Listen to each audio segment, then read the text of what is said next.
Hello everyone, welcome to English education. Students, आज हम पढ़ने वाले हैं 9th क्लास का चैप्टर 4 जिसका नाम है ए ट्रूली ब्यूटीफुल माइंड। और इसमें हम पढ़ने वाले हैं एक जीनियस साइंटिस्ट के बारे में जिसका नाम है अल्बर्ट आइंस्टाइन। देखिए, before you read, who do you think of when you here a word genius. जब आप एक जीनियस मीन्स होता है प्रतिभाशाली। जब आप प्रतिभाशाली शब्द के बारे में सुनते हैं तो आप किसके बारे में सोचते हैं? हु इज़ अ जीनियस, प्रतिभाशाली कौन है? What qualities do you think a genius has. आपके विचार में एक प्रतिभाशाली व्यक्ति के अंदर कौन से गुण होते हैं? तो देखते हैं, यहाँ पर अल्बर्ट आइंस्टाइन के बारे में बताया है। We shall now read. यहाँ पर हम इस चैप्टर में पढ़ेंगे एक जर्मन सिविल सर्वेंट के बारे में जिसने करीब 100 साल पहले संसार में तहलका मचा दिया। 1905 की गर्मियों में इस 26 साल के यंगस्टर ने तेज कर्म से चलने वाले प्रकाश के बारे में बताया, मटेरियल्स के बारे में बताया जो तेज गति से, पार्टिकल्स जो तेज गति से मूव करते हैं, और जो गतिशील हमारा जो शरीर है उससे जो विद्युत संचालन होता है और जो ऊर्जा होती है उसे 4 हिस्सों में उन्होंने विभाजित किया और कुछ दस्तावेज प्रस्तुत किए।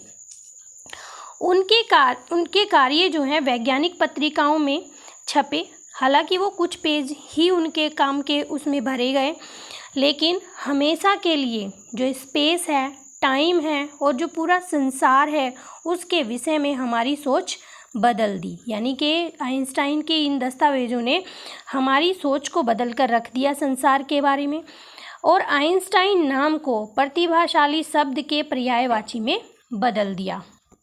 उनकी मृत्यु के 50 वर्ष बाद भी जो अल्बर्ट आइंस्टाइन हैं उनकी प्रतिभा आज भी राज करती है। तो स्टार्ट करते हैं चैप्टर को, पढ़ते हैं first paragraph. Albert Einstein was born on 14 March 1879। जो अल्बर्ट आइंस्टाइन थे उनका जन्म 14 मार्च 1879 में जर्मन सिटी के अल्म में हुआ था।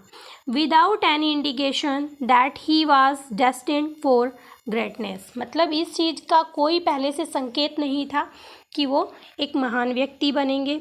On the contrary his mother thought Albert was a freak means होता है असामान्य। उनकी माँ जो है मानती थी कि एल्बर्ट जो है एक सामान्य नहीं बच्चे नहीं है, असामान्य लगते थे वो उन्हें। To her his head seemed much too large. और जो उनका सिर था वो दूसरे बच्चों की अपेक्षा बहुत बड़ा था। एट द एज ऑफ 2.5, 2.5 साल की उम्र तक Einstein still was not talking. Einstein जो है वो बात नहीं करते थे। When he finally did learn to speak, और अंत में जब उन्होंने बोलना सीखा, ही अटर्ड एवरीथिंग ट्वाइस। वो हर एक चीज़ को 2 बार बोलते थे। Einstein did not know what to do with other children and his playmates called him brother boring. वो नहीं जानते थे कि दूसरे बच्चों के साथ कैसे डील करना है, कैसे खेलना है, और जो उनके प्लेमेट्स थे उन्हें वो ब्रदर बोरिंग कह के बुलाते थे। So the youngster played by himself much of the time. इसलिए ये जो यंगस्टर था, ये छोटा बच्चा था, ये क्या करता था? अधिकतर समय अपने आप ही खेलता था। ही स्पेशली लव्ड मैकेनिकल टॉयज़। वो मुख्य रूप से जो तकनीकी खिलौने होते थे उन्हें ज़्यादा पसंद करते थे। Looking at his newborn sister Maja, he said to have said fine but where are her wheels. अब जो उनकी बहन थी, छोटी थी, जिसका नाम माजा था, वो उसे देखकर कहते थे कि अच्छा है, लेकिन उसके व्हील्स कहाँ हैं, उसके पहिए कहाँ हैं। यानी कि वो उसे भी एक तकनीकी खिलौना समझते थे। यहाँ पर एक स्टोरी है उनकी जो मैं आपको बीच में बता देती हूँ। एक हिस्टोरियन थे जो प्राचीन मैथमेटिशियन थे। उन्होंने उनके बारे में एक कहानी बताई थी, उनके कैरेक्टर के बारे में एक कहानी बताई थी। उन्होंने बताया कि वो जो है बहुत लेट बोले थे और इसके बारे में उनके जो पेरेंट्स थे वो बहुत वरीड थे, वो चिंतित थे। और लास्ट में एक दिन रात को खाना खाते हुए वो अचानक से बोलते हैं, वो अपनी चुप्पी को तोड़ते हैं और कहते हैं कि the soup is too hot, कि सूप जो है बहुत गर्म है। अब उनके जो पेरेंट्स होते हैं उन्हें बहुत राहत की सांस मिलती है ये सब सुनकर कि वो बोल रहे हैं। अब वो एल्बर्ट से पूछते हैं कि आपने पहले ये शब्द सारे क्यों नहीं बोले, मतलब इतने दिनों तक तुम शांत क्यों रहे, ये सारी बातें तुमने पहले क्यों नहीं बोली। तो एल्बर्ट ने कहा क्योंकि अब तक सब व्यवस्थित था, यानी कि वो ये कहना चाहते थे कि मतलब पूरी तरह से अभी तक मैंने बोलना नहीं सीखा था तो मैं कैसे बोलता, तो वो एकदम से साफ सारी चीज़ें एकदम से बोले। तो पढ़ते हैं यहाँ पर हम थर्ड पैराग्राफ को। Third paragraph, a headmaster once told his father that what Einstein chose as a profession would not matter because he will never make a success at anything. एक प्रधानाचार्य, एक प्रिंसिपल जो हैं, एक बार उनके पिता को उन्होंने बताया कि आइंस्टाइन किस तरह के प्रोफेशन को चुनते हैं इससे कोई फ़र्क नहीं पड़ता है क्योंकि वो किसी भी चीज़ में सफलता प्राप्त नहीं करेंगे। Einstein began learning to play the violin at the age of 6। Einstein ने 6 साल की उम्र में वायलिन सीखना शुरू किया। Because his mother wanted to him he later became a gifted amateur violinist, maintaining this skill throughout the life। यानी कि उनकी माँ चाहती थी कि उन्हें वो जो है एक बहुत बड़े वायलिनिस्ट बने और उन्हें जिसके लिए उन्हें पुरस्कृत भी किया जाए, और इस प्रतिभा को उन्होंने पूरे जीवन जारी रखा। Next paragraph, but Albert Einstein was not a bad प्यूपिल। लेकिन जो एल्बर्ट आइंस्टाइन थे वो एक बुरे विद्यार्थी नहीं थे। प्यूपिल मीन्स होता है विद्यार्थी। He went to high school in Munich. अब वो जो है अपनी हायर स्टडी के लिए उच्च विद्यालय गए।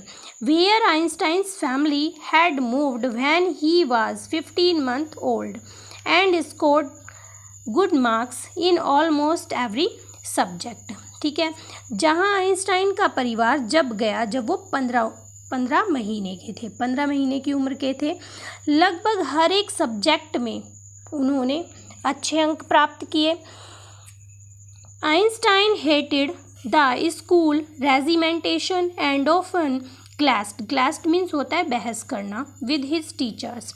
अब जो आइंस्टाइन थे वो नफ़रत करते थे, जो वहाँ का मतलब अनुशासन था वो उन्हें अच्छा नहीं लगता था और वो जो है अक्सर अपने टीचर्स से बहस करते थे। एट द एज ऑफ 15 साल की उम्र तक Einstein felt so stifled there that he left the school for good. यानी कि अब वो जो है अनुशासन से हेट करते थे, इसलिए 15 साल तक की उम्र में जो आइंस्टाइन थे उन्हें घुटन होने लगी इस चीज़ से और उन्होंने विद्यालय छोड़ दिया, स्कूल को छोड़ दिया।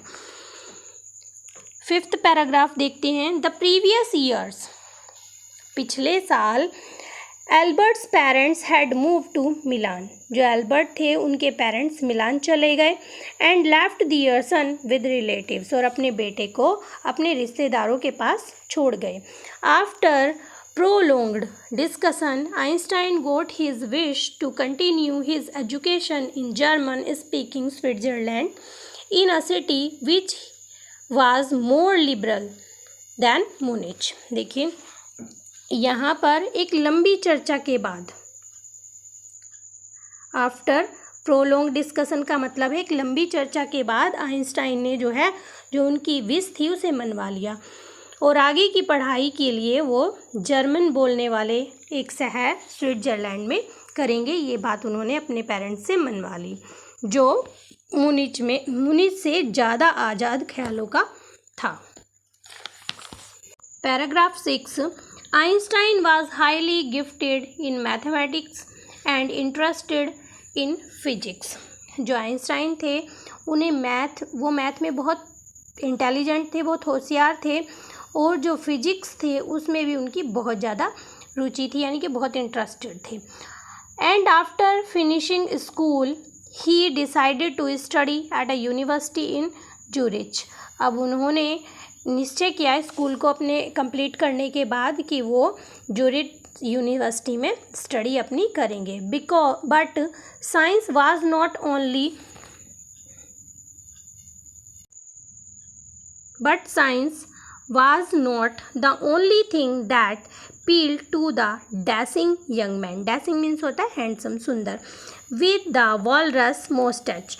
Walrus means होता है घनी या बड़ी. तो यहाँ पे कहा है कि लेकिन वो केवल मतलब इन चीज़ों से, साइंस से ही प्यार नहीं करते थे, वो जो है उन्हीं के आभारी नहीं थे, उन्हीं अच्छी नहीं लगती थी वो, बल्कि उनकी जो वालरस मोस्टेज थी, यानी कि उनकी जो बड़ी मूछें थी, वो भी उन्हें बहुत पसंद थी। 7th पैराग्राफ देखते हैं। He also felt A special interest in A fellow student.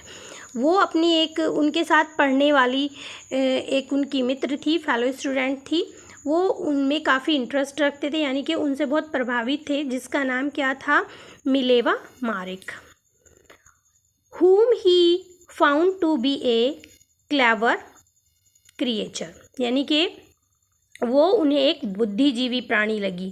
Creature means होता है प्राणी, यानी कि वो उन्हें बहुत इंटेलिजेंट लगती थी। This young SERB had come to Switzerland because the university in Zurich was one of the few in Europe where women could get degrees. वो जो है स्विट्ज़रलैंड आई थी क्योंकि मूरिक जो था एक ऐसा विश्वविद्यालय था यूरोप का जहाँ पर औरतें डिग्रियाँ प्राप्त कर सकती थी। आइंस्टाइन सा इन हर N ally against the Philistines, those people in his family and at the university with whom he was constantly at odds. देखिए, फिलिस्तीन्स कहा है उन्होंने उन लोगों को जो उसकी फैमिली में थे या उनके आसपास जो लोग रहते थे या उनके जो कॉलेज में, स्कूल में जो थे, उन सबको। अब उनका मानना था कि जो मारिक थी वो उन्हें उनसे अलग लगी, क्योंकि वो सब उनके बारे में ऐसा नहीं सोचते थे जैसा कि मारिक सोचती थी। The couple fell in love. अब जो जोड़ा था वो प्यार करने लगा। Letter survive in which they put their affection into words mixing science with tenderness. Tenderness means होता है कोमलता। आज भी जिसमें उन्होंने विज्ञान को कोमलता से मिलाते हुए अपने प्यार को शब्दों का रूप दिया है, यानी कि उनके जो लेटर हैं वो अभी भी पाए जाते हैं जो उन्होंने लिखे थे, उसमें साइंस का भी कुछ मिक्सअप था। रोट आइंस्टाइन ने लिखा, how happy and proud I shall be when we both have brought our work on relativity to a victorious conclusion. तो उन्होंने क्या लिखा कि मैं कितना खुश और गौरवशाली महसूस करूँगा जब हम दोनों एक साथ मिलकर कार्य करेंगे और एक विजयी निष्कर्ष निकालेंगे। पढ़ते हैं 8th पैराग्राफ को। In 1900 at the age of 21 Albert Einstein was a university graduate and employed. अब 1900 में वो 21 साल की उम्र के थे। अब एल्बर्ट आइंस्टाइन ने जो है ग्रेजुएट कर लिया था और वो एक बेरोजगार थे। He worked as a teaching assistant, gave private lesson and finally secured a job in 1902 as a technical expert in the patent office in Bern। देखिए, अब उन्होंने एक सहायक अध्यापक की तरह कार्य किया और उन्होंने जो है प्राइवेट लेक्चर देना शुरू किया और लास्ट में 1902 में उन्होंने एक विशेषज्ञ के रूप में कार्यालय में कार्य किया और जो बर्न में था और वहाँ पर वो नौकरी करने लगे। While he was supposed to be assessing other people's invitations, Einstein was actually developing his own ideas in secret। अब क्या था, जबकि वो दूसरे लोगों के आविष्कारों को परखने का कार्य उन्हें करना था। लेकिन जो आइंस्टाइन थे उनके अलग विचार थे। आइंस्टाइन सीक्रेटली क्या करने लगे, वो अपने विचारों का विकास कर रहे थे। He is said to have jokingly called his desk drawer at work the bureau of theoretical physics। तो वो एक मजाकिया ढंग से अपने कार्य की मेज, यानी कि जिस मेज पर वो काम करते थे, तो उसको क्या कहते थे कि ये फिजिक्स सिद्धांतों का लेखन स्थान है। वो ये कहकर मजाक किया करते थे। Paragraph 9, one of the famous paper of 1905 was Einstein's special theory of relativity, according to which time and distance are not absolute। यहाँ पे जो है 1905 में जो है एक फेमस पेपर में आइंस्टाइन की जो स्पेशल थ्योरी है रिलेटिविटी की वो बताई गई। उनके अकॉर्डिंग उन्होंने क्या बताया कि जो टाइम है और डिस्टेंस है वो एक साथ नहीं मिल सकती हैं। Indeed, two perfectly accurate clock will not continue to show the same time if they come together again after a journey if one of them has been moving very fast relative to other। From this followed the world's most famous formula which describe the relationship between mass and energy। देखिए, अब इसमें बताया गया, उन्होंने बताया कि जो उन्होंने सिद्धांत दिया उसके अनुसार समय और दूरी जो है एक साथ नहीं नापे जा सकते। जैसे कि वास्तव में दो बिल्कुल सही घड़ी एक जैसा समय नहीं बताएंगी यदि उन्हें एक साथ लाया जाएगा एक यात्रा के बाद।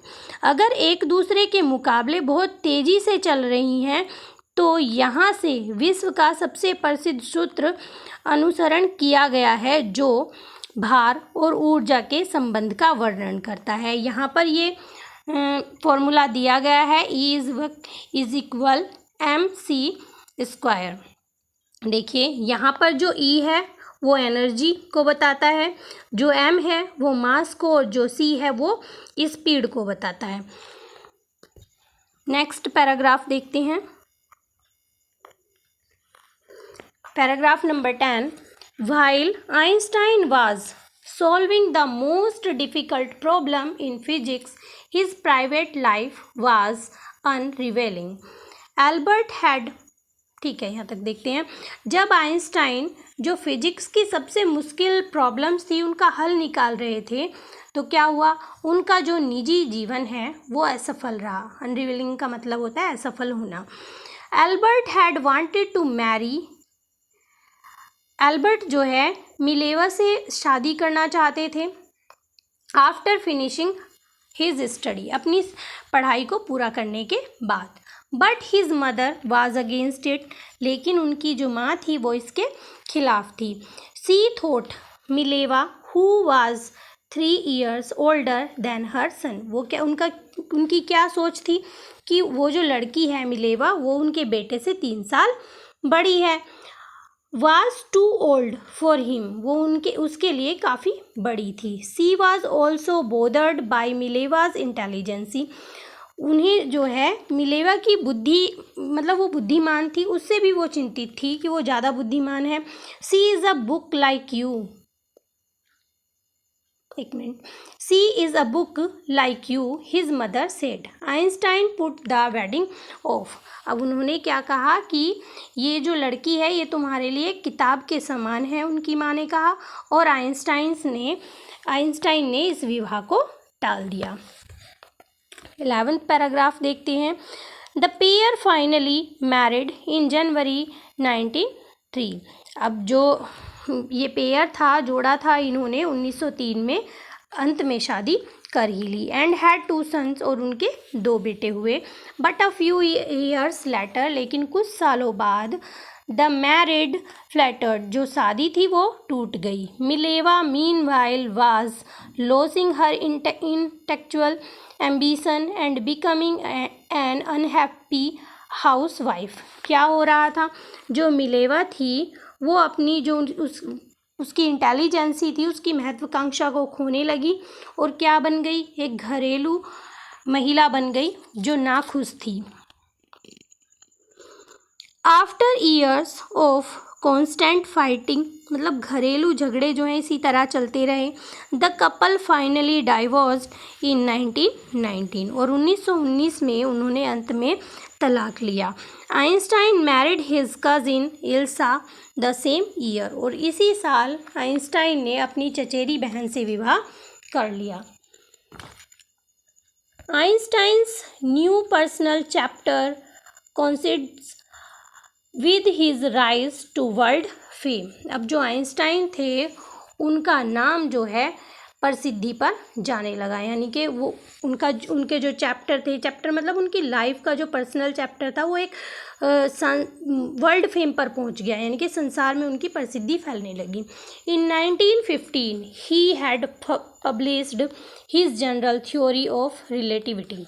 अब उन्होंने क्या किया, 1915 में उन्होंने अपने सापेक्षता सिद्धांत को प्रकाशित किया, which provided a new interpretation of gravity. उन्होंने क्या किया, उससे के माध्यम से उन्होंने गुरुत्वाकर्षण की नई व्याख्या को प्रदान किया। An eclipse of the sun in 1919 brought proof that it was accurate, और 1919 में जो सूर्य ग्रहण हुआ इससे ये साबित हुआ कि वो बिल्कुल सही था। Einstein had correctly calculated in advance the extent to which the light from fixed star would be deflected through the sun gravitational field। अब क्या हुआ, इसमें क्या बताया उन्होंने इस सिद्धांत के माध्यम से बताया कि जो तारों की जो लाइट है वो किससे डिफ्लेक्ट होती है, सन की ग्रेविटेशनल फील्ड, यानी कि सन की लाइट से वो डिफ्लेक्ट होती है। The newspaper proclaimed his work as a scientific revolution। अब जो समाचार पत्र थे यानी कि जो न्यूज़पेपर थे उन्होंने उनके कार्य को एक वैज्ञानिक क्रांति घोषित कर दिया। Einstein received the Nobel prize for physics in 1921। Einstein ने 1921 में फिजिक्स के लिए नोबेल पुरस्कार प्राप्त किए। He was served with honors and invitations from all over the world and launched by the press। देखिए उन पर पूरे संसार से सम्मानों की और निमंत्रणों की वर्षा होने लगी और प्रेस ने भी उनकी बहुत प्रशंसा की। When the Nazi come to power in Germany in 1933, जब नाजी 1933 में जर्मनी में शासन में आए, Einstein immigrated to the United State. जो आइंस्टाइन थे वो अमेरिका आ गए। 5 ईयर लेटर, 5 साल बाद, the discovery of nuclear fusion in Berlin had American physicist in an अप्रोर। देखिए 5 साल के बाद बर्लिन में जो परमाणु बम है उसकी खोज की गई। अमेरिका के जो फिजिस्ट यानी कि भौतिक शास्त्री थे उनको चौंका दिया। Many of them had fled from fascism just as Einstein had, यानी कि बहुत सारे लोग उनमें से फांसीवाद से डरकर भाग गए जैसे कि आइंस्टाइन भी छोड़कर चले गए थे। And now they were afraid the Nazi could build and use N atomic bomb. अब जो है अब उन्हें डर था कि जो नाजी हैं वो परमाणु बम बनाकर उन्हें यूज़ कर सकते हैं। 15 पैराग्राफ देख लेते हैं। At the urging of colleague means होता है साथ काम करने वाले। Einstein wrote a letter to American president Franklin D Roosevelt, यानी कि आइंस्टाइन ने अमेरिकन प्रेसिडेंट को एक पत्र लिखा। कब? ऑन 2 अगस्त 1939 में, इन विच ही वांट, जिसमें उन्होंने चेतावनी दी, a single bomb of this time exploded in a port might very well destroy the whole port together with some of the surrounding territory. तो उन्होंने क्या चेतावनी दी उस लेटर में? उन्होंने कहा कि एक सिंगल बम यानी कि एक बम भी इस तरह का अगर उस विस्फोट कर दिया जाए पोर्ट में तो क्या होगा, बहुत भारी भरकम नुकसान होगा और आसपास के जो टेरिटरी हैं, उनके जो पोर्ट हैं, वो सब नष्ट हो जाएंगे। This word did not fail to have an effect. इन शब्दों ने, ऐसा नहीं हुआ कि इन शब्दों का कोई प्रभाव नहीं हुआ। The Americans developed the atomic bomb in a secret project of their own. अब अमेरिकन्स ने क्या किया, एक एटॉमिक बम बनाया अपने सीक्रेट प्रोजेक्ट में and dropped it on the Japanese cities, और उन्हें जापानीज सिटीज़ के ऊपर डाल दिया, जिसमें कौन कौन सी थी, हिरोशिमा एंड नागासाकी, इन अगस्त 1945। इन दोनों शहर के ऊपर 1945 में ये बम फेंक दिया गया। 16 पैराग्राफ देखते हैं। Einstein was deeply सेकन by the extent of the destruction. अब जो आइंस्टाइन थे उन पर बहुत गहरा प्रभाव पड़ा इस तबाही को देखकर।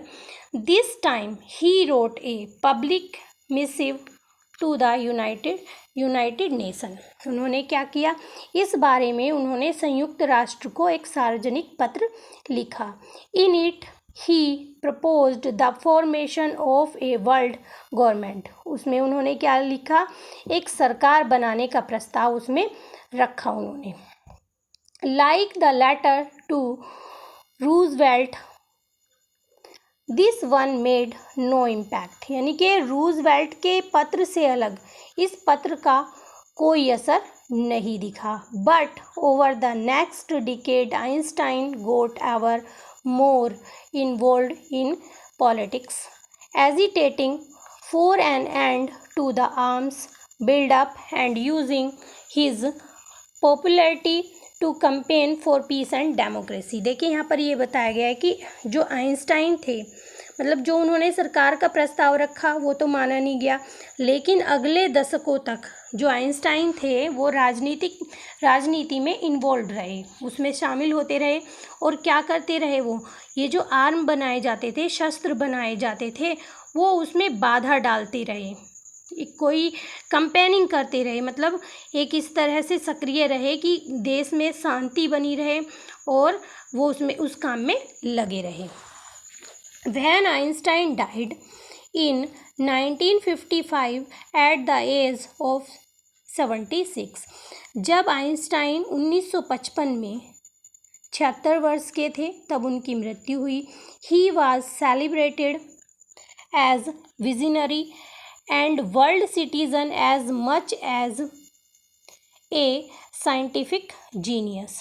तो क्या हुआ, उन्हें प्रतिभाशाली वैज्ञानिक के रूप में देखा गया, भविष्य दृष्टा यानी कि आगे आने वाली भविष्य को देखने वाले के रूप में देखा गया और एक वैश्विक नागरिक के रूप में याद किया गया। तो इस तरह से आपका चैप्टर होता है यहाँ पर कंप्लीट। आई होप आपको ये चैप्टर समझ में भी आ गया होगा। अगर आपको वीडियो पसंद आई है तो इसे लाइक करें और अगर आप पहली बार इस चैनल पर आए हैं तो इस चैनल को सब्सक्राइब करें। मिलते हैं अपनी नेक्स्ट वीडियो में, तब तक के लिए बाय बाय।